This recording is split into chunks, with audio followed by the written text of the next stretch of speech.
माता पिता भी सोचते हैं मेरा ही लड़का है, मेरे को अजनबी सा लग रहा है। यही मोक्ष मार्ग है। मोक्ष मार्ग की यही कहानी है। परिचित भी अपरिचित सा लगे, बस हो गया। गुरु जी का हाइको है ये मोक्ष मार्ग को लेकर के। परिचित भी 5 अक्षर, अपरिचित सा लगे 7 अक्षर, बस हो गया। क्या हो गया? यही मोक्ष मार्ग हो गया। उस अपरिचित बनने की पहली यात्रा में गुरुदेव हम लोगों को जब 3rd बटन सी का पहला रूल दिया था, आंख से आंख मिला करके सीनियर से किसी से बात नहीं करेंगे। हमने कहा एनडीए में सीख करके आए थे, यहां पर फिर वही कोर्स शुरू हो गया है। डिफेंस एकेडमी में भी यही था, 3rd बटन सी। किसी भी बॉस से, अदना ऑफिसर से आंख नीचे करके उसके सूज देखते हुए बात करेंगे। आचार्य सिंह ने भी वही रूल दिया। वही रूल गुरुदेव श्री समय सागर जी महाराज जी ने दिया। पहला दीक्षा व्रत लेते साथ ही 3rd बटन सी, आंख से आंख मिला करके बात नहीं करना। क्योंकि गुरुदेव श्री समय सागर जी महाराज जी स्वयं कहते हैं ये दुकान मेरी नहीं है, ये काम मेरा नहीं है, उनका है। किनका? जो संतों के शिरोमणि, संत शिरोमणि गुरुदेव विद्यासागर जी महाराज हैं। मैं तो सिर्फ उनके लिए जो नियुक्त हुआ हूं, तो मैं अपना उनका काम कर रहा हूं। ये मार्ग मेरा नहीं है, उनका है। कितनी ऊंची सोच। आचार्य के पद पर बैठकर के भी वे अपने आप को मात्र एक साधक समझते हैं, आचार्य नहीं समझते। और वो भी एक अच्छा शिष्य समझते हैं कि बस उनकी कृपा से उनके आदर्श, उनकी दृढ़ आचार संहिता इन तक दे दूं, यही बस मेरा एक कर्तव्य है। कर्तव्य पुरुष हैं वो।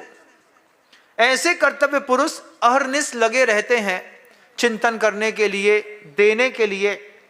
उनकी व्याख्यान शैली पूरी दुनिया को सुननी चाहिए। उन्होंने जब कार्तिकेय अनुप्रेक्षा ग्रंथ का स्वाध्याय कराया, अपने संघ का हो या किसी और संघ का साधु, लेकिन जब तक आप गुरुदेव श्री समय सागर जी महाराज जी के मुख से सैद्धांतिक शब्दावलियां और उनके गूढ़ गढ़े हुए अर्थों को नहीं सुनेंगे, तब तक आप मोक्ष मार्ग क्या है समझ नहीं पाएंगे। आचार्य जी कहते थे मोक्ष मार्ग में हर एक शब्द को गढ़ना पड़ता है। शब्द गढ़ने पड़ते हैं। हमने तो सुना था कि मूर्ति गढ़नी पड़ती है ना। मोक्ष मार्ग में आगम के शब्दों को गढ़ना पड़ता है। रावण शब्द लिखा, शब्द को गढ़ना पड़ता है। कैसे बना? कहीं पर गंगा शब्द लिखा, तो गंगा तो एक ही गंगा प्रसिद्ध है। कौन सी गंगा है? वो जो गंगा बहती है हिमालय की चोटी से, वो गंगा प्रसिद्ध है। लेकिन आगम ग्रंथों में आपको कई जगह गंगा गंगा गंगा निकलेगी। हर गंगा शब्द को गढ़ना पड़ता है। वीर हिमाचल से निकली, गुरु गौतम के मुख कुंड धरी है। तो क्या गौतम स्वामी मुख से गंगा का, नदी का पानी निकाल रहे हैं? नहीं, शब्दों को गढ़ना पड़ता है। एक एक शब्द का गढ़ करके सही समय पर सही वक्त का सही अर्थ निकालना पड़ता है। हरिवंश इसमें पद्म पुराण में लिखा कि सीता की पूजा की। अब सीता की पूजा की तो पूजा शब्द को भी गढ़ना पड़ता है। किस उद्देश्य को लेकर के पूजा करी? अब पूजा अनेक अर्थ है। एक शब्द है पूजा, काम वाली बाई भी हो सकती है। पूजा काम वाली बाई को बुला रहे हैं। पूजा घर की मालकिन भी हो जाती है। पूजा धीरे से बोला तो मालकिन को समझ में आया। पूजा भगवान की पूजा भी हो सकती है। और गुंडे को अच्छा कूट पीट करके जब आते हैं तब भी कहते हैं भैया हमने उसकी पूजा करके चले आए। फिर झगड़ा होना होता है तब भी अपने परिवार वालों से कहते हैं जो न माने हैं। कैसे मानेगा? इसकी पूजा तो करनी पड़ेगी। फिर क्या? अरे फिर करी, झमक के पूजा करी, तब समझ में आई। अब इस पूजा का क्या अर्थ है? सब देखिए, टोन बदलती है, वक्त बदलता है, जगह बदलता है, शब्द का अर्थ बदल जाता है। उस अर्थ को बदलना उस्ताद सिखाते हैं। उस्ताद अपने आप बना नहीं जाता। अस्य मूल ग्रंथ करता है सर्वज्ञ देवा से लेकर के अंतिम ग्रंथ करता रहा। अभी जो वर्तमान में दिख रहे हैं गुरुदेव श्री समय सागर जी महाराज, उसके पास बैठ करके किसी भी ब्रह्मचारी को पहले गढ़िया बनना पड़ता है। गढ़िया समझते हैं? सोने को गढ़ने वाले जो लोग होते हैं उसको गढ़िया कहते हैं। सबसे बड़े गढ़िया तो हैं ही गुरुदेव श्री समय सागर जी महाराज, लेकिन उनकी सन्निधि में रह करके शागिर्द सीख रहा है।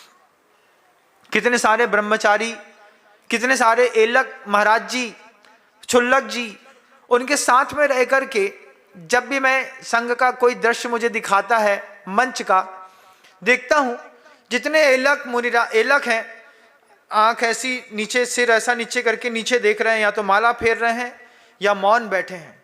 हमने कहा ये गढ़ाई चल रही है। उस गढ़ाई में जब नए लोग प्रवेश करते हैं, जब कभी भी नई जनरेशन आती है ना, ध्यान रखिएगा, पुरानी जनरेशन फीकी पड़ जाती है। जब भी नई जनरेशन आएगी, मोक्ष मार्ग की खासियत है, पुरानी जनरेशन फीकी फीकी सी दिखने लगती है।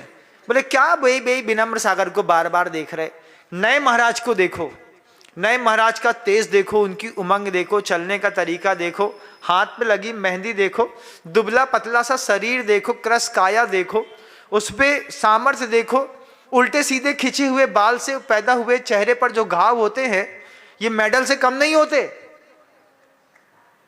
घाव चेहरे पर पड़ता है, खींचा था बाल, उल्टे सीधे तरीके से खींच दिया, पता ही नहीं चला महाराज, पूरी की पूरी चमड़ी उधर गई, इधर पे लाल लाल चित्था पड़ा हुआ है, ये मेडल से कम नहीं होता।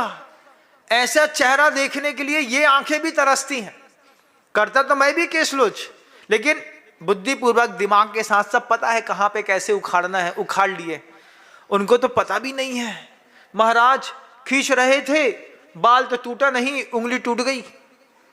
हाँ, अब उस उंगली का घाव, उस उंगली की घाव से होने वाली जलन, फिर जलन के बाद दूसरे दिन गर्म पानी लेने पर जब पानी घाव में लगता है ना, तो कैसा लगता है, करंट मारता है। कभी महसूस किया है? अर्थिंग मिलती है, उसमें करंट मारता है, ओए करंट मार रहा है। उसी मारते हुए करंट में फिर आहार करना, वो जो विशुद्ध स्थान उस समय जो बढ़ता है, उसके लिए आज पुनः संघ में नवीन ब्रह्मचारियों का प्रवेश हुआ है। आचार्य समय सागर जी महाराज जी को अपना विचार के साथ बना लेना ब्रह्मचारियों के लिए तो सौभाग्य है ही, लेकिन गुरुदेव समय सागर जी महाराज जी वे कसौटी रख करके चलते हैं। इस कसौटी पर खरा उतरेंगे तभी जाकर के काम बनेगा। दोस्तों, अगर आपको मेरी वीडियो अच्छी लगती है तो प्लीज मेरे चैनल को लाइक करें, शेयर करें, सब्सक्राइब करें। इसी तरह से अपना प्यार देते रहें। Thank you.